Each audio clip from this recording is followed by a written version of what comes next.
18th Lok Sabha elections में जितनी हमें चहलकदमी देखने को मिली है, वही उतने झगड़े फसाद की स्थिति भी पैदा हुई है। किसी और स्टेट का तो हम कह नहीं सकते, पर आपको बता दें कि आए दिन वेस्ट बंगाल में पोस्ट पोल वायलेंस देखना बहुत ही आम बात हो गई है। और इस पोस्ट पोल वायलेंस में हमेशा ही दो पॉलिटिकल पार्टीज के बीच ही आपसी मतभेद हुई है, और वो है बीजेपी और टीएमसी। जहां आए दिन waste Bengal CM Mamata Banerjee BJP और पीएम नरेंद्र मोदी को फटकारने के साथ साथ कलकत्ता हाईकोर्ट को भी बीजेपी का एजेंट बोल चुकी है। वहीं आपको बता दें कि बीजेपी के एक मेन लीडर शुवेंदु अधिकारी ने वेस्ट बंगाल गवर्नमेंट के खिलाफ एक कदम उठाते हुए कलकत्ता हाईकोर्ट का रुख किया है। क्या है ये पूरा मामला और क्यों इस मामले में कलकत्ता हाईकोर्ट में जस्टिस कौशिक चंदा और अपूर्व सिन्हा ने वेस्ट बंगाल गवर्नमेंट को ऑलरेडी फटकार लगाई है, हम आगे देखेंगे। जैसा कि आपको ध्यान है कि पीएम नरेंद्र मोदी ने एक तीसरी बार पीएम पद की शपथ ली है, पर वहीं आपको बता दें कि कलकत्ता में वायलेंस के मामले खत्म ही नहीं हो रहे हैं। और सबसे ज्यादा शॉकिंग बात तो ये है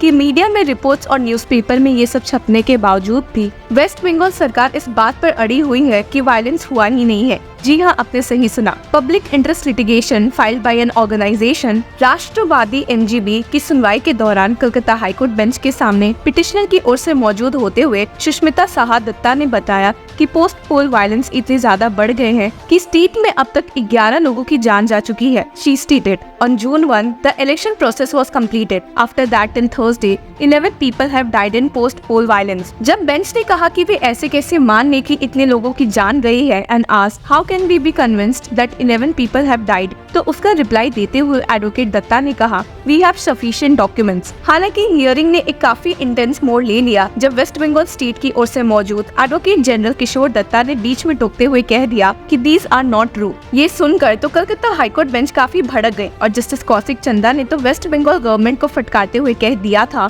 that every day we are watching in the media about post poll violence, what happened after the last assembly election, the same thing is happening this time also, you state should be ashamed। सिर्फ यही नहीं बल्कि आपको बता दें कि justice चंदा ने और डांटते हुए कह भी दिया था कि if the state fails to control this violence, we have to make a decision that in the next 5 years the central forces will stay in the state। Central forces की बात कलकत्ता हाईकोर्ट बेंच ने specially इसलिए की है क्योंकि waste Bengal में post poll violence को देखकर पहले ही इलेक्शन कमीशन ऑफ इंडिया ने वहां पर 400 से ज्यादा सेंट्रल फोर्सेस के जवान को रिजल्ट के बाद तक तैनात रखा था, क्योंकि पूरे देश को ही पता है कि वेस्ट बंगाल में आए दिन इलेक्शंस के नाम पर कितने ही आतंक होते हैं। और इसी मामले से जुड़े अब बीजेपी लीडर शुवेंदु अधिकारी ने भी एक प्ली कलकत्ता हाईकोर्ट में फाइल की है। एडवोकेट बिल्वादल भट्टाचार्य, जो कि शुवेंदु अधिकारी की ओर से मौजूद थे, ने कलकत्ता हाईकोर्ट के डिविजनल बेंच, जिसमें कि चीफ जस्टिस टी.एस. शिवगणम और जस्टिस हिरणमय भट्टाचार्य मौजूद थे, को अप्रोच किया है, stating that the petitioner being the leader of opposition in West Bengal was greatly concerned about the instances of post poll violence against party workers and was seeking orders of protection for them. Suvendu Adhikari ने अपने plea में ये भी state किया था कि इतने जो पोस्ट पोल वायलेंस हो रहे हैं वो रूलिंग पार्टी यानी कि टीएमसी के द्वारा राइवल अपोजिशन पार्टीज के खिलाफ हो रहे हैं, और इसलिए ही उन्हें कलकत्ता हाईकोर्ट का इंटरफेरेंस चाहिए। बीजेपी मेंबर एंड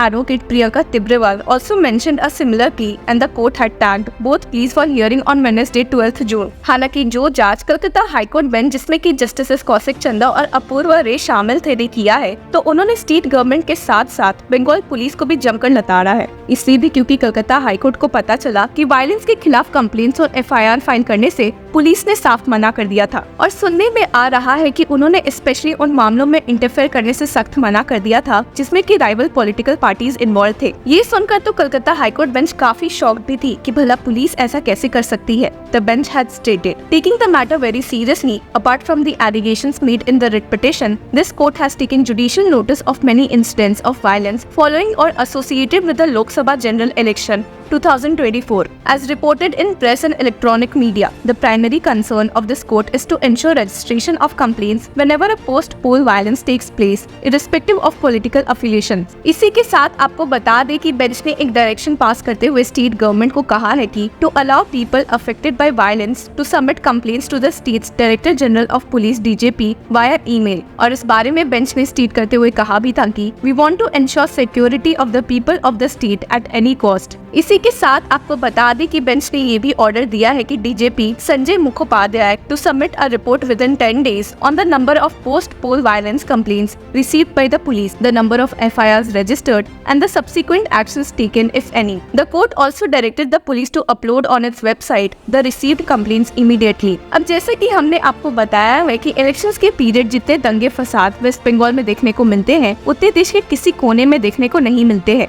और इसी को ध्यान में रखते हुए भी Election Commission decided to extend the deployment of nearly 400 companies of central forces in West Bengal for another 15 days till June 19th. The EC said the CAPF would be deployed primarily in areas and districts that are sensitive in terms of violence to prevent any untoward incident. Earlier, the central forces were supposed to stay in the state till June 6, 2 days after the counting of vote. आपको याद भी होगा कि अगस्त 2021 में काफी भयानक violence देखने को मिला था after the assembly election results, जिसमें टीएमसी पार्टी पावर में आई थी, और इस मामले में अ 5 जज bench of the high court had ordered the formation of a special investigation team comprising 3 IPS officers of the West Bengal cadre to oversee investigation into post-poll violence related complaints. और इसी वजह से भी कलकत्ता हाई कोर्ट बेंच ने इस मामले की hearing के दौरान कहा भी था कि instances of post-poll violence are not unprecedented in the state. After the last Vidhan Sabha election, the entire nation witnessed unprecedented post-poll violence within the state. लेकिन आप सुनकर दंग भी रह जाएंगे कि वेस्ट बंगाल में 2021 की पोस्ट पोल वायलेंस भी अभी तक सॉल्व नहीं हुई है,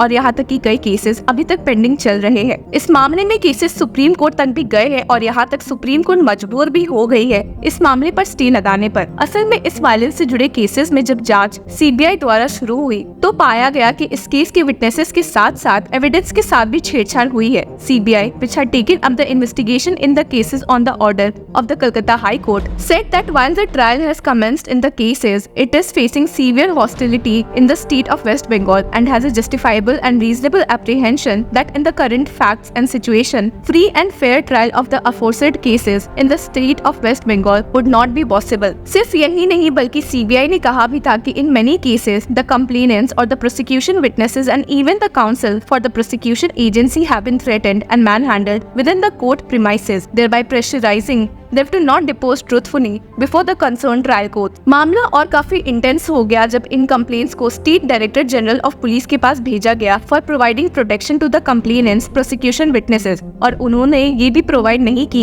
and stated, however it is learned that in most cases security has not been provided which has put their lives and property in danger and is adversely affecting fairness of the trial. और इन्हीं सब को ध्यान में रखते हुए justice Sanjay Karol of supreme court while issuing notice on the CBI's plea stayed the trial in the cases, और जिसके साथ उन्होंने ऑर्डर दिया कि notice be issued returnable on 11 March 2024. In the meanwhile, further proceedings of the trial referred to in the prayer clause at page 58 onwards of the instant petition shall remain state. अब देखते हैं कि आने वाले दिनों में इस साल के वायलेंस पर अब कलकत्ता हाईकोर्ट क्या ऑर्डर देती है और आगे और क्या देखने को मिल सकता है। Till then, keep following Law Chakra.